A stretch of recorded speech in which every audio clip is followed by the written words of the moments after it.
So in this session, we are going to study a program for calculating continuous time Fourier transform.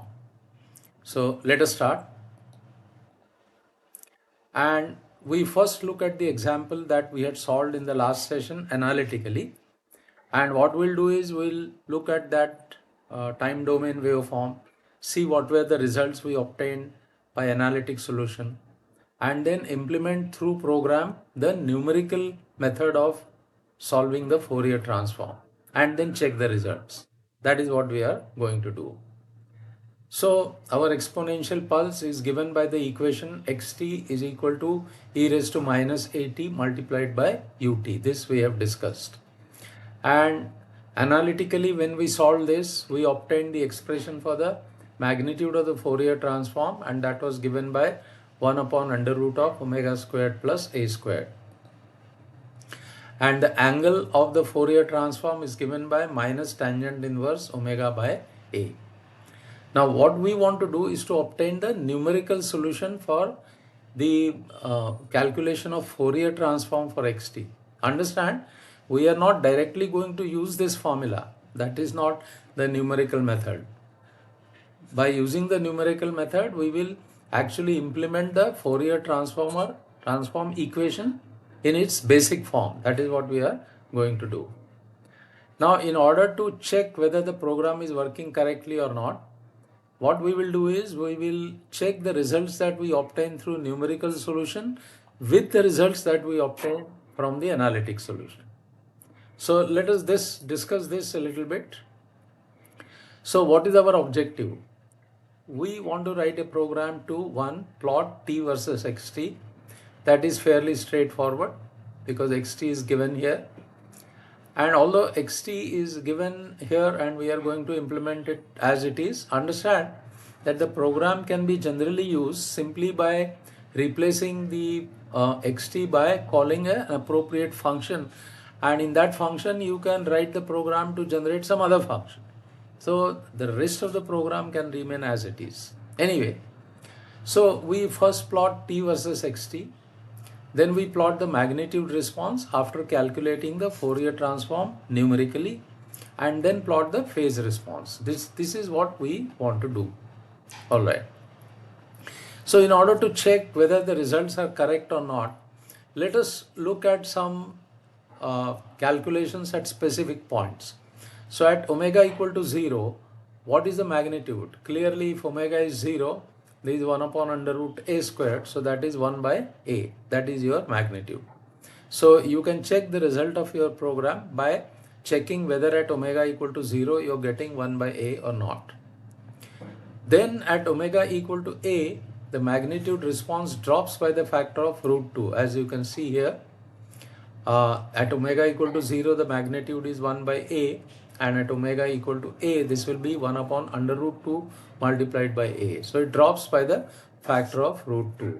Or in other words, it becomes 0.707 times 1 by a. Okay. So let us take a specific value of a and then see what results we get. So we'll do our calculations for a equal to 2. First of all, note that the maximum value for a equal to 2 will be when omega equal to 0. This is 2 squared square root. So that is 1 by 2.5. Magnitude is 1 by a. So a is 2. So this is 1 by 2. You get maximum value 0.5. So when your program plots the magnitude response, check that at omega equal to 0, you get 0.5. Then at omega equal to 2, your magnitude will be 0.707 of 1 by a. So that will 0.707 multiplied by 0.5, you will get about 0.354. So you can check this point also. Then what about the phase response? At omega equal to minus infinity, it's easy to see that the phase angle is pi by 2, because this is minus, so minus will cancel, and you'll get plus pi by 2 as the angle at omega equal to minus infinity. And at omega equal to plus infinity, the phase angle that you will get will be minus pi by 2. So these calculations we have shown by using the analytic solution, so that later on when the output from the program comes, we can check it against these values. For that reason, we have calculated these values. Fine.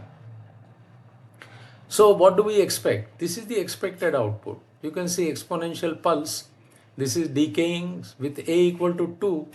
If you use a total time period of something like 5 seconds, you can see that the exponential pulse almost dies down to 0. So we shall use a total time window of about 5 seconds. And 5 seconds is not something which is cast in stone. If your value of a is different, you can choose a different value of the maximum value of the time. But in this case, we have chosen it to be equal to 5. What about the amplitude spectrum? So we expect that at omega equal to 0, the amplitude is maximum and is equal to 0.5. And then at omega equal to 2, it drops by a factor of √2. That is what we expect. And since a is equal to 2, if we allow omega to reach up to 10 or so, the amplitude spectrum more or less dies down, has got a very small value. That is why the maximum value of omega that we will use in our program is around 10. What about the phase spectrum? Again, at omega equal to 0, the phase is 0. As the angular frequency increases in the negative direction, the phase angle approaches pi by 2, and as the angular frequency increases in the positive direction, the phase angle approaches minus pi by 2. So this is the expected output.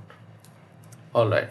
So having studied all this, we are now ready to understand the program. So let us understand each line of the program. First of all, you clear the variables, then you clear the console, then you clear the figure window. This is usual. Then t equal to 5, we have already discussed why we have chosen this t equal to 5. But as I said, if a is different, this t can be also made different. Then you choose a sampling time which is much smaller than the maximum value of the time. So we take it 1000 times as small, which gives reasonably accurate results. Of course, you can choose even a smaller time, but then more calculations will be required. So if you choose Ts equal to t by 1000, you get reasonably good results. So that is what we have chosen. Then you generate your time vector. So it starts from 0 with an increment of sampling time and ends in the capital T. So with the time vector generated, you can now obtain your the signal in the time domain. So that is exponential minus 2t. This is e raised to minus 2t. And since that ut doesn't bother us because we are starting t from 0, there are no negative values for t. So ut is always going to be 1. Now you plot this. So the usual statements that we use. So subplot 311. Now subplot 311, because we ultimately, this is a part of the program, and in the complete program we intend to plot three graphs, and that is why this is the first graph. So you plot t versus x with a line width of 2, then the usual statements, grid on, title, x label and y label. All right. So this is your time domain plot. Now you want to calculate the Fourier transform. So let us start. So we start by initializing the index for the output. So n is equal to 1. Then we set up a for loop for f changing from minus 1.5 with an increment of 0.01 and going up to 1.5. Remember, this is f in hertz, and we were talking about the maximum angular frequency around 10. But since this is f, the angular frequency will be 2 pi times this. So this is about something more than 6 multiplied by 1.5. So you'll get around 10. So don't confuse between f and w. So f is looking smaller because what we are plotting is w and not f. Okay. We use w because the omega cannot be used in the MATLAB program. So we use w. So w is equal to 2 pi f. Then you calculate your exponential function. Remember, in your Fourier transform, it's e raised to minus j omega t. Its MATLAB equivalent is exp in the bracket minus I star w star t. This is the MATLAB equivalent of the equation e raised to minus j omega t.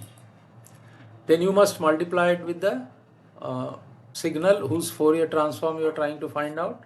So that is x. So this is equivalent to xt into e raised to minus j omega t. Next, you must do the integration. So for doing integration, as usual, we sum all the samples and then multiply by the sampling time period. So first you calculate the sum is equal to sum of x, and then you calculate your first sample of the output by multiplying sum by ts. Then before you calculate the next output, you increase your index n equal to n plus 1, and then you go back. So you started with f equal to minus 1.5, calculated w, got one value of the output. Now, so that was y1. Now increment n, so it becomes n equal to 2. Again go through the loop. So until you reach the last value of frequency, you calculate all the values for the output. So your output is now essentially available in the variable y, in the array y. And since it's a complex quantity, it will have a magnitude and a phase angle, and we are going to plot the magnitude as well as phase angle as function of frequency. So we define our f array again, calculate the angular frequency, and now plot, subplot 3, 1, 2. So we are plotting our magnitude response or the amplitude response by using absolute value of y. Then these are the usual statements for the graphs: grade on, title, x label and y label. And finally, you make the plot for the phase angle. So W versus phase angle.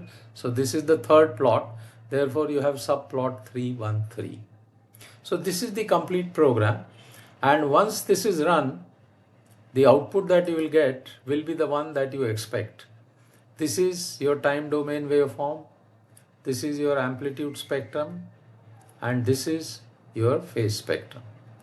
So in this particular session, we have studied how to write a program for numerically calculating the Fourier transform of a function.